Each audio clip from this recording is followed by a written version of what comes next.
የቪክተር ዩክሬሽ ፈላጊ የነበረው ማንቸስተር ዩናይትድ በኢሮፓ ሊግ ፍጻሜ መሸነፉን ተከትሎ በቀጣይ ዓመት እንግዲህ ዩክሬሽ አርሰናልን ወይስ ዩናይትድን ማንን ሊመርጥ ይችላል በሚለው ወሳኝ መረጃ ተሰምቷል። እንደዚሁ ደግሞ አርሰናል ቶትናም በመብላቱ ምን ይጠቀማል ወይስ ማንቸስተር ቢበላው ይሻል ነበር የሚለውን ዛሬ ከምንመለከታቸው ርዕሶች ውስጥ ዋነኞቹ ናቸው። ስለ ትሮሳርድና ሮድሪጎ አዲስ መረጃ አለ። ውድ አድማጭ ተመልካቾች አብራችሁን ስትቆዩ የምንመለከተው ነው። ለቻናሌ አዲስ ሆናችሁ አንድ ጊዜ ሰብስክራይብ አድርጉ። ቪዲዮ ለበርካቶች እንዲደርስ ላይክ በማድረግ ጀምሩ። በቀጥታ ወደ መረጃዎቹ ልሰዳችሁ። አሰልጣኝ ሩበን አሞሪም ከማንቸስተር ዩናይትድ ጋር ሊለያዩ ይችላሉ እየተባለ ነው። በትላንትናው ዕለት እንግዲህ እጅግ ባሳዛኝ ሁኔታ የኢሮፓ ሊግ ዋንጫን ያጡት ማንቸስተር ዩናይትዶች ከሩበን አሞሪም ጋር ያላቸው የቆይታ ጉዳይ አጠራጣሪ የሆነ መጥቷል። ዩናይትድ እንግዲህ ምናልባትም ካየነው እጅግ አስከፊ የውድድር ዓመቱ ዘንድሮ ነው ማለት ይቻላል። ዩናይትድ በተለይ አሰልጣኝ ኤሪክ ቴን ሃግን ካሰናበተ በኋላ በአዲሱ አሰልጣኝ ሩበን አሞሪም ስር ይለወጣል፣ መሻሻሎችን ያሳያል ተብሎ ቢጠበቅም ዩናይትድ ግን ጉዞ ከድጡ ወደ ማጡ ሆኖ እጅግ በሚያሳዝን ሁኔታ ከወራጅ ቀጠናው እንግዲህ አንድ ብቻ ከፍ ብለው ያው ቶትናም 17ኛ ነው፣ ዩናይትድ ደግሞ 16ኛ ላይ በፕሪሚየር ሊግ ተቀምጠዋል። እንግዲህ ይህ ለማንቸስተር ዩናይትድ ደጋፊዎች እጅግ አሳዛኝ ነገር ነው። በትላንትናው ጨዋታ እንግዲህ የአርሰናል ደጋፊዎች የማን ደጋፊ ነበሩ? ዩናይትድ ዋንጫ በመብላቱ ይደሰቱ ነበር ወይስ ቶትናም በመብላቱ ተደሰቱ የሚለውን ዘ አትሌቲክስ መረጃ ይዞ ወጥቷል። በዓለም ላይ የሚገኙ እንግዲህ የአርሰናል ደጋፊዎች ትላንትና ተከፋፍለው ነበር ማንን እንደግፍ በሚል ማንቸስተር ዩናይትድን ወይስ ቶትናምን እንደግፍ በሚል በርካታ ክፍፍሎች ነበሩ።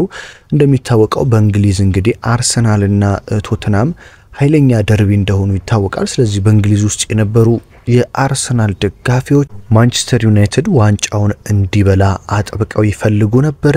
ነገር ግን ወደ ሀገራችን ስንመጣ ደግሞ በኢትዮጵያ ደግሞ እንግዲህ እንደምታውቁት የቶትናም ደጋፊዎች ቢኖሩም ይሄን ያህል በቁጥር በጣት የሚቆጠሩ ናቸው። የአርሰናልና የማንቸስተር ዩናይትድ ደጋፊዎች ደግሞ በርካታ ናቸው። እንደዚሁም ደግሞ እርስ በርስ ያላቸው ፉክክርና የተቀናቃኝነት መንፈስ ሀገር ውስጥ ከፍ ያለ ነው። ስለዚህ ኢትዮጵያ ውስጥ የነበሩ የአርሰናል ደጋፊዎች ግን በአብዛኛው ቶትናም ዋንጫውን በመብላቱ እንደተደሰቱ እየተሰማ ነው። ለኔም እንግዲህ በኮሜንት ላይ ብዙዎች ማንቸስተር በመሸነፉ የአርሰናል ደጋፊዎች እንደማየው ከሆነ ደስታቸውን እየገለጹ ነበር ማለት ነው። ታዲያ የአርሰናል ደጋፊዎች ማንቸስተር ዩናይትድ እንዳይበላው የፈለጉበት ጉዳይ ምንድነው?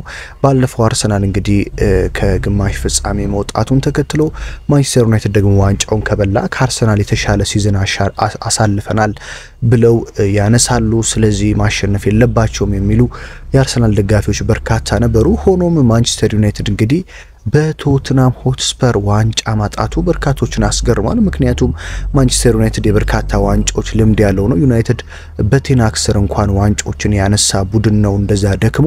ቶትናም ደግሞ ዋንጫ ካየ 17 ዓመታት ያለፉት፣ ኤፍኤ ካፕን እንኳን ካነሳ ወደ 40 ዓመታት የተጠጉት ቡድን ነው ቶትናም።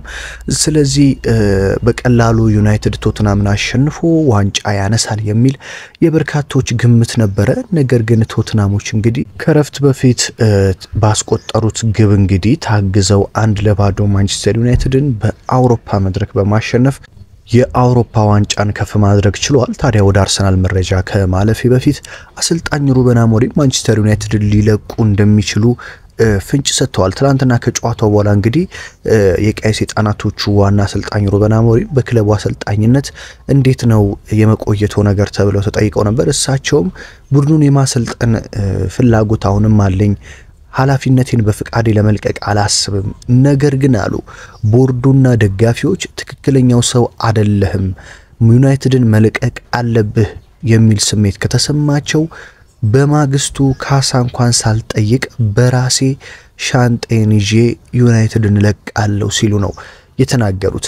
አክለውም የደጋፊዎቻችንን ሀዘን እጋራለሁ፣ ደጋፊዎች የተሻለ ነገር ይገባቸው ነበር ሲሉ ተናግረዋል። እኛ ነበር የተሻለነው እንቅስቃሴ ያደረግነው፣ ለማሸነፍ ያለንን ሁሉ ሰተናል፣ በጨዋታው ላይም ለማየት ግልጽ ነበር። ነገር ግን ግብ ማስቆጠር አልቻልም ነበር። ግብ ጠባቂያቸው ምርጥ ነበር፣ በተጫዋቾች የተማመናለው፣ ችግሩ ግን የአንድ ተጫዋች አይደለም የቡድን ነው ሲሉ እንግዲህ አሰልጣኝ ሩበን አሞሪም ተናግረዋል። ስለዚህ ዩናይትድ ደጋፊዎች እንዲለቅ ከፈለጉ ዛሬ ነገ ሳልል ሻንጤን ተሸክሜ እወጣለሁ ሲል ነው እንግዲህ አሰልጣኝ ሩበን አሞሪም የተናገረው ማለት ነው። ሌላኛው የቶትናም ተጫዋች እንግዲህ ደቡብ ኮሪያዊው ሰን ታሪክ ሰርተናል፣ እንደኔ አሁን ደስተኛ የለም ሲል ነው የተናገረው። በዓለም ላይ በአሁን ሰዓት ደስተኛው ሰው እኔ ነኝ ያለው ሰን ሁንግሚን እንግዲህ በቶትናም የቆየውት የተለየ ነገር እንደማሳካ ስለማምን ነው፣ አሁን አድርገነዋል፣ ታሪክ ሰርተናል ሲል እንግዲህ ሰን አስተያየቱን ሰጥቷል። እዚህ ለ10 ዓመታት ቆይቻለሁ፣ አሁን የቶትናም ታሪካዊ ተጫዋች ብዬ ራሴን መጥራት እችላለሁ ሲል እንግዲህ ሰን እጅግ ደስተኛ መሆኑን ተናግሯል። በነገራችን ላይ የሰን ሁንግሚን ጓደኛ ሃሪ ኬን በባየር ሙኒክ የቡንደስሊጋን ዋንጫ ከረጅም ዓመታት በኋላ ቶትናምን ለቆ ማሳካት ችሏል። ሰንም እንግዲህ ለሃሪ ኬን ደውሎለት እንኳን ደስ አለ ሲለው እንደነበረ ታስታውሳላችሁ። ታዲያ አሁን ደግሞ እሱ ዋንጫ ማሳካቱን ተከትሎ የቡንደስሊጋው ተጫዋች ሃሪ ኬን በኢንስታግራም ገጹ ላይ እንኳን ደስ አለህ የሚል መልእክትን ለሰን አስተላልፎለታል። እስኪ እኔ ጋር እንግዲህ አርሰናል ደጋፊዎች በርካታ ስላላችሁ ዩናይትድን ነበር ስትደግፉ የነበረው ወይስ ቶትናምን ነበር ስትደግፉ የነበረው? ማን እንዲበላው ነበር እየፈለጋችሁት የሚለውን ኮሜንት ላይ አስቀምጡልኝ። ምክንያቱም በውጭ እንግዲህ በርካታ የቶትናም ደጋፊዎች እንዳይደሰቱ በሚል አርሰናልና ቶትናም ደርቢ ስለነበሩ ዋንጫውን ዩናይትድ እንዲበላው ነበር የውጭው ደጋፊ የሚፈልገው። የሀገር ውስጥ ደጋፊ ግን እኔ ጋር እንደደረሱኝ አስተያየቶች ከሆነ የቶትናም ደጋፊ ነበር ዩናይትድ እንዲበላው አይፈልጉም ነበር። ስለዚህ እስኪ እኔ ጋር ያላችሁ የአርሰናል ደጋፊዎች ማን ቶትናም በመብላቱ ተደሰታችሁ ወይስ ዩናይትድ ነበር መብላት የነበረበት የሚለውን ሐሳብ አስተያየታችሁን አስቀምጡልኝ። የዩናይትድ ደጋፊዎች ደግሞ ሩበን አሞሪም ለዩናይትድ እውነተኛውና ተገቢው ሰው ነው ወይስ የሚቀረው ነገር አለ ብላችሁ ታምናላችሁ የሚለውን በኮሜንት ላይ ብታስቀምጡልኝ ደስ ይለኛል።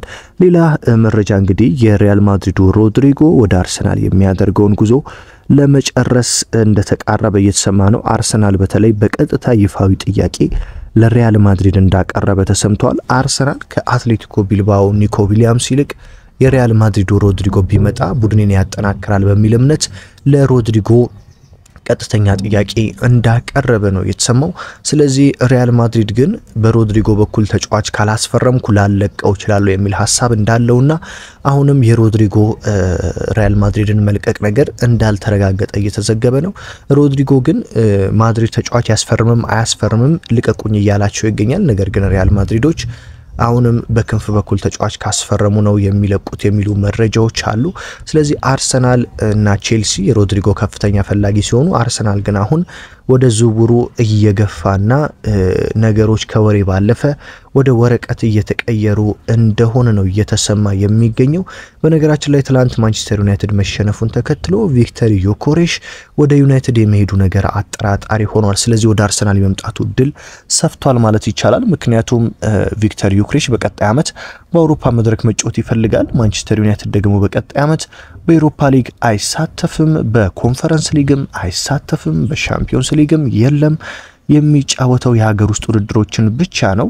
ስለዚህ ቪክተር ዮኬሬሽ ለአውሮፓ ወደማይጫወት ቡድን አልሄድም ማለቱን ተከትሎ ለማንቸስተር እንግዲህ ዮኬሬሽን ለማስፈረም ይከብዷል። ስለዚህ ከዮኬሬሽ ዝውውር ዩናይትዶች ራሳቸውን ሊያገሉ እንደሚችሉ ነው የተሰማው። በዚህም እንግዲህ አርሰናል የሚጠቀም ይሆናል። ምክንያቱም የቪክተር ዮኬሬሽ ፈላጊ ነው አርሰናል።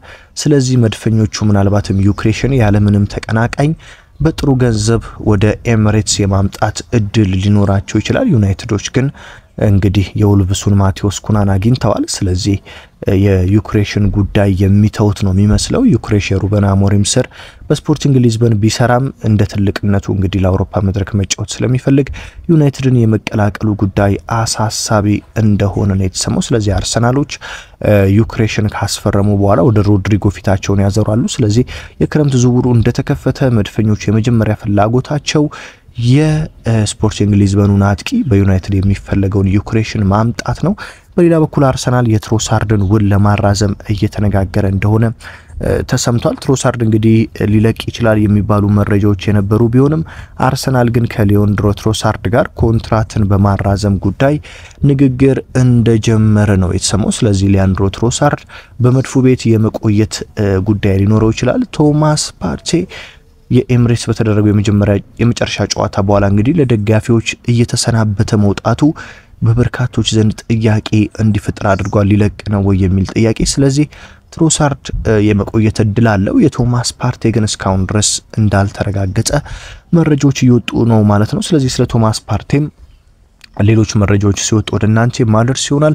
ውድ አድማጭ ተመልካቾቼ አብርሃም ፍቅሬ ነበርኩ። የዕለቱን ወሳኝ መረጃ ወደ እናንተ አደረስኩኝ።